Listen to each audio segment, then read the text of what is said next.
Le président Macky Sall, qui s'exprimait mardi lors d'une conférence de presse en compagnie du président de la Banque mondiale, David Malpass, a exhorté les partenaires internationaux à secourir l'Afrique.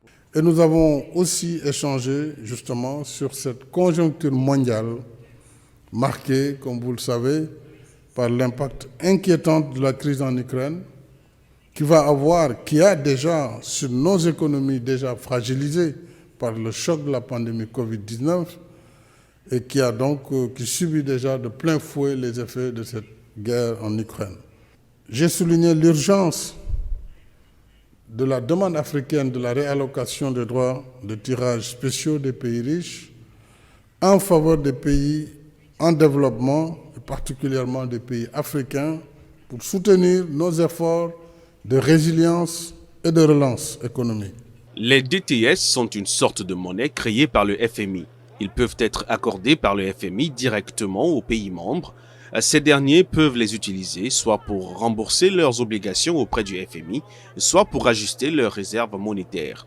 Pour le directeur de la Banque mondiale, une des meilleures réponses à cette crise peut être une meilleure ouverture des marchés. Le monde est encore en train d'évaluer l'ampleur des dégâts et leurs coûts et je m'attends donc à ce que les institutions internationales, y compris la Banque mondiale, mettent en place davantage de mécanismes pour faire face à la crise actuelle, tant en ce qui concerne la flambée des prix des denrées alimentaires que ses répercussions budgétaires.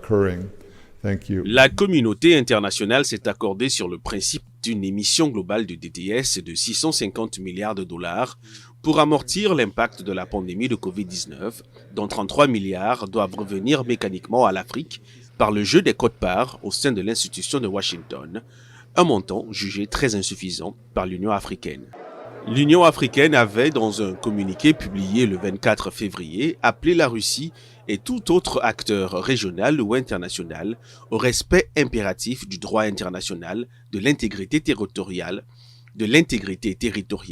et de la souveraineté nationale de l'Ukraine.